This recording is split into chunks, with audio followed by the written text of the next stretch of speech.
வணக்கம். திசைகளின் 10 மணி செய்திகள். America Iran பேச்சுவார்த்தையில் முன்னேற்றம். பலதரப்பு முயற்சிகளுக்கு மலேசியா ஆதரவு. நீடித்த அமைதியையும் பாதுகாப்பையும் உறுதி செய்யும் என பிரதமர் அன்வார் இப்ராஹிம் நம்பிக்கை. அமெரிக்கா ஈரான் நாடுகளுக்கு இடையிலான பேச்சுவார்த்தைகளில் ஏற்பட்டுள்ள சாதனைமிக்க முன்னேற்றத்தை மலேசியா வரவேற்பதாக பிரதமர் டத்தோஸ்ரீ அன்வார் இப்ராஹிம் தெரிவித்துள்ளார். ஹொர்முஸ் நீரிணையை மீண்டும் திறப்பது உள்ளிட்ட விவகாரங்களில் ஏற்பட்டுள்ள இந்த நேர்மறையான வளர்ச்சி ஆசிய வட்டாரத்தில் நீடித்த அமைதியையும் பாதுகாப்பையும் உறுதி செய்யும் என அவர் நம்பிக்கை தெரிவித்தார்.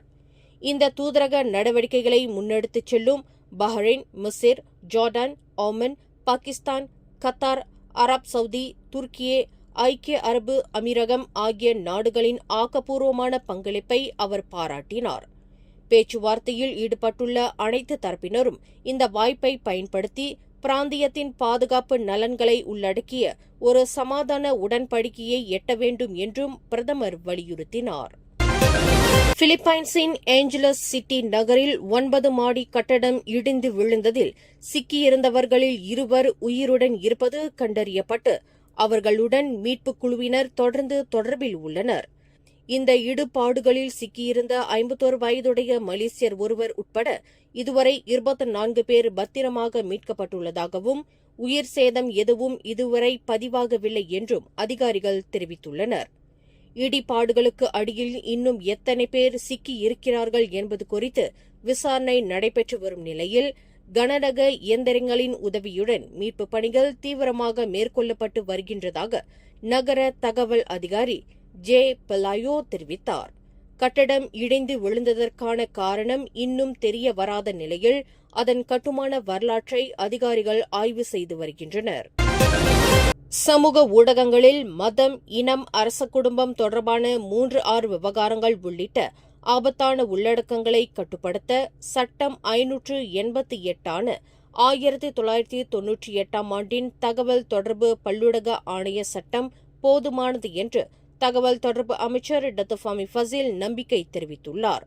பொறுப்பற்ற நபர்கள் போலி கணக்குகளை உருவாக்கி உணர்வுபூர்வமான உள்ளடக்கங்களை பரப்பிவிட்டு பின்னர் அக்கணக்குகளை மூடிவிடும் குற்ற செயல்களை கட்டுப்படுத்துவதே தற்போதைய முக்கிய சவாலாக உள்ளது என்று அவர் குறிப்பிட்டார்.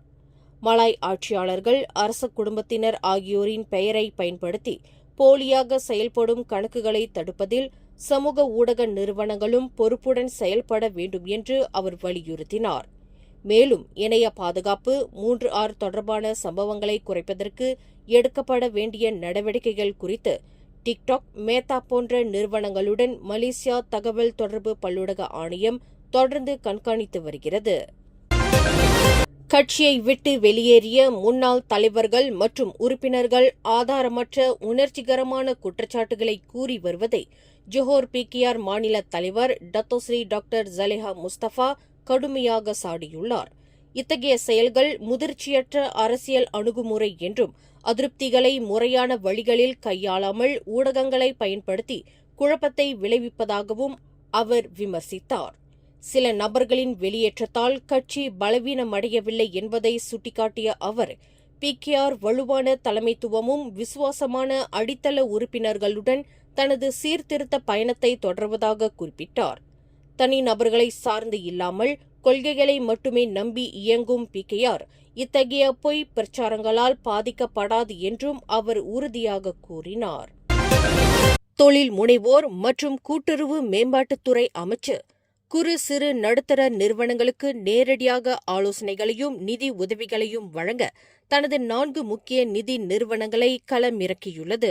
இதன்படி Tekun National, Amanah Ikhtiar Malaysia, SME bank, bank Rakyat ஆகிய நிறுவனங்கள் நாடு தழுவிய நிலையில் நடைபெறும் ஜுவாலான் மடானி போன்ற நிகழ்ச்சிகளின் மூலம் நேரடியாக தொழில் முனைவோரை அணுகி உதவி வழங்கி வருகின்றன. பிரதமர் டத்தோஸ்ரீ அன்வார் இப்ராஹிமின் அறிவுறுத்தலின்படி வாடிக்கையாளர்கள் அலுவலகத்திற்கு வருவதை எதிர்பாராமல் அமைச்சே தொழில் முனைவோரை தேடிச் சென்று உதவிகளை வழங்குவதே இந்த நடவடிக்கையின் முக்கிய நோக்கமாகும். மேலும் பொருளாதார நெருக்கடியால் பாதிக்கப்பட்ட தொழில் முனைவோருக்கு கடன் தவணை தள்ளி வைப்பு, கடன் மறுசீரமைப்பு போன்ற சலுகைகளை வழங்கவும் அமைச்சகம் தயாராக இருப்பதாக அதன் அமைச்சர் ஸ்டீவன் சிம் உறுதிபட கூறினார்.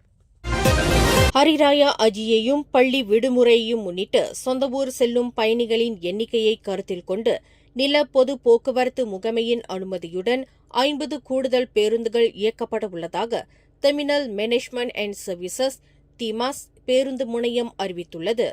கடந்த ஆண்டுடன் ஒப்பிடுகையில் பயணிகளின் வருகை காரணமாக பேருந்து டிக்கெட் விற்பனை 20 விழுக்காடு அதிகரித்துள்ளதாக கூறப்படும் நிலையில் வடக்கு கிழக்கு கடற்கரை சாலையிலும் தெற்கு நோக்கிய நெடுஞ்சாலையிலும் தேவை அதிகமாக உள்ளது. விடுமுறை காலத்தில் பயணிகளின் நெரிசலை தவிர்ப்பதற்காக பேருந்து முனைய நிர்வாகம் தனது செயல்பாட்டு முறைகளை மேம்படுத்தியதுடன் கூடுதல் பணியாளர்களையும் நியமித்துள்ளது. தாமதங்களை தவிர்க்க பயணிகள் தங்கள் பயணத்தை திட்டமிட்டு முன்கூட்டியே நிலையத்திற்கு வருமாறு அறிவுறுத்தப்பட்டுள்ளனர். ஜொஹோர் மாநில அரசு தனது 2026ஆம் ஆண்டுக்கான வரவு செலவு திட்டத்தின் கீழ் 4வது ஆண்டாக ஆசிரியர்கள் அறை உதவி திட்டத்திற்காக 5.975 மில்லியன் ரிங்கெட்டை ஒதுக்கியுள்ளது. இந்த திட்டத்தின் மூலம் மாநிலம் முழுவதும் உள்ள 1195 பள்ளிகளில் பணியாற்றும் 49,000க்கும் மேற்பட்ட ஆசிரியர்கள் பயனடைவார்கள் என்று ஜொஹோர் முதல்வர் டத்தோ ஆன் ஆஃபீஸ் காசி தெரிவித்தார். ஜொஹோர் மாநிலத்தின் எதிர்கால தலைமுறையை உருவாக்குவதில் முக்கிய பங்காற்றும் ஆசிரியர்களின் சேவைக்கும் தியாகத்திற்கும் மதிப்பளிக்கும் விதமாக இந்த உதவி வழங்கப்படுகிறது. வகுப்பறையில் கற்பிப்பது மட்டுமின்றி மாணவர்களின் நம்பிக்கையை வளர்த்து நற்பண்புகளை உருவாக்கி அவர்களுக்கு வழிகாட்டியாக திகழும் அனைத்து ஆசிரியர்களுக்கும் அவர் தனது நன்றியை தெரிவித்துக் கொண்டார். நாட்டின் தேசிய நிலைத்தன்மைக்காகவும் மக்களின் நலனுக்காகவும் மலாய் இஸ்லாமிய ஒருங்கிணைப்பும் இனங்களுக்கு இடையிலான ஒற்றுமைக்கும் முன்னுரிமை அளிக்கப் போவதாக பரிகாத்தா நேஷனல் கூட்டணியின் தலைவரான டத்தோஸ்ரீ டாக்டர் அமட் ஜம்சூரி மொக்தார் தெரிவித்துள்ளார். மலேசியாவின் பன்முகத்தன்மையை ஒரு பொறுப்பாக பார்க்காமல் நாட்டின் வலிமைக்கான ஒரு சொத்தாக கருதி அதனை விவேகத்துடன் கையாள வேண்டும் என்று அவர் தனது முகநூல் பதிவில் வலியுறுத்தியுள்ளார். இத்தகைய ஒற்றுமையை வெறும் தேர்தல் காலங்களில் மட்டும் கடைபிடிக்காமல் அதனை ஒரு தேசிய நிகழ்ச்சி நிரலாக தொடர்ந்து செயல்படுத்த வேண்டும் என்று அவர் கூறினார்.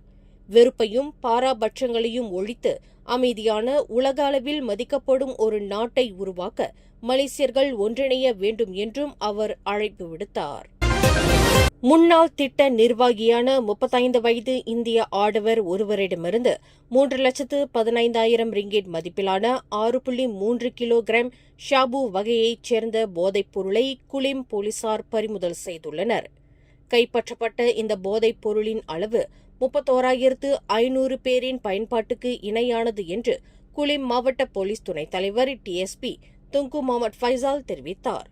கடந்த மே 22 நள்ளிரவு ஜாலான் தாமான் கினாரி ஓரத்தில் நின்ற புரோடுவா அக்ஸியா காரை சோதனையிட்ட போது 2 பைகளில் இருந்த 9 பொட்டல போதைப் பொருட்களுடன் டிஜிட்டல் தராசும் 400 ரிங்கெட் ரொக்கமும் சிக்கின என்று துங்கு முகமது ஃபைசால் செய்தியாளர்கள் கூட்டத்தில் விவரித்தார். Lebih kurang 6.3 kilogram dalam satu operasi yang dijalankan di kawasan Kulim. Dan dalam serbuan ini juga suspek satu lelaki India yang berumur 35 tahun. Dan dalam serbuan itu juga pihak polis telah membuat pemeriksaan ke atas sebuah kenderaan Produa Azia berwarna perak di tepi jalan Taman Kenari Kulim. Hasil pemeriksaan, pihak polis telah menjumpai satu beg sandal dan satu beg plastik warna hitam. அண்டை நாட்டு நபர் மூலம் கிடைத்த இப்போதைப் பொருளை உள்ளூரில் விநியோகிக்க முயன்ற இந்நபருக்கு ஏற்கனவே ஒரு குற்றப் பின்னணி உள்ளது. சிறுநீர் சோதனையில் அவர் மெத்தாஃபெத்தமின் போதைப் பொருளை உட்கொண்டதும் உறுதியானது என துங்கு முகமது ஃபைசால் குறிப்பிட்டார். சந்தேக நபர் மே 28ஆம் தேதி வரை 7 நாட்கள் தடுப்பு காவலில் வைக்கப்பட்டுள்ளார். மரண தண்டனை அல்லது ஆயுள் தண்டனை விதிக்க வகை செய்யும் 1952ஆம் ஆண்டு அபாயகர போதைப்பொருள் சட்டத்தின் கீழ் இந்த சம்பவம் குறித்து போலீசார் விசாரணை நடத்தி வருவதாக அவர் விளக்கினார்.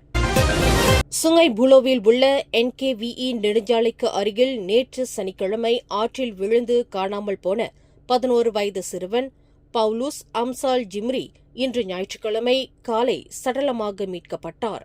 சனிக்கிழமை மாலை தகவலறிந்த மீட்புப் படையினர் உடனடியாக தேடுதல் வேட்டையை தொடங்கினர். இருளாலும் பாதுகாப்பு காரணங்களாலும் இரவு தற்காலிகமாக நிறுத்தப்பட்ட தேடுதல் பணி ஞாயிற்றுக்கிழமை காலை மீண்டும் தீவிரப்படுத்தப்பட்டது. ஆற்றுப்பகுதியில் தொடர்ந்து தேடிய மீட்புக் குழுவினருக்கு சிறுவன் விழுந்த இடத்திலிருந்து சுமார் 1.9 கிலோமீட்டர் தொலைவில் உள்ள கம்போங்பாரு சுங்கைபுலோ பகுதியில் காலை 10 மணியளவில் சிறுவனின் சடலம் கண்டெடுக்கப்பட்டது. சுங்கைபுலோ, ஷாலாம் தீயணைப்பு நிலையங்களைச் சேர்ந்த நீர் மீட்பு படையினர் ஒன்றிணைந்து மேற்கொண்ட தேடுதல் பணியின் முடிவில் இந்த சோகமான முடிவு எட்டப்பட்டது. போதைப்பொருள் வாங்க 30 ரிங்கிட் பணம் கேட்டதற்கு அதனை தர மறுத்த மனைவியை தாக்கிய 26 வயதுடைய கணவனை சரவா மாநிலத்தின் சரத்தோ மாவட்ட காவற்படையினர் கைது செய்துள்ளனர். மே 21 அன்று நடைபெற்ற இந்த சம்பவத்தில் பாதுகாப்பு பணியாளராக பணியாற்றும் மனைவி தனது முகத்திலும் முதுகிலும் பலத்த காயமடைந்து காவல் நிலையத்தில் புகார் அளித்துள்ளதாக மாவட்ட காவற்படை தலைவர் டெபுட்டி சூப்பரிண்டென்டென்ட் மேத்யூ மெங்கி தெரிவித்தார். கைதானவரிடம் மேற்கொள்ளப்பட்ட சிறுநீர் சோதனையில் அவர் எம்ஃபெத்தமின், மெத்தாஃபெத்தமின் ஆகிய போதைப் பொருட்களை பயன்படுத்தியது உறுதியானது. இந்த சம்பவம் தொடர்பாக குடும்ப வன்முறை சட்டம், குற்றவியல் தடுப்பு சட்டம் ஆகியவற்றின் கீழ் காவற்படையினர் வழக்கு பதிவு செய்து விசாரணை நடத்தி வருகின்றனர். மேலும் செய்திகளை தெரிந்து கொள்ள கீழே இருக்கும் பெல் பட்டனை அழுத்துங்கள். உங்கள் மகிழ்ச்சியை வெளிப்படுத்த லைக் மற்றும் ஷேர் செய்யுங்கள். தொடர்ந்து திசைகளோடு இணைந்திருக்க சப்ஸ்கிரைப் செய்யுங்கள்.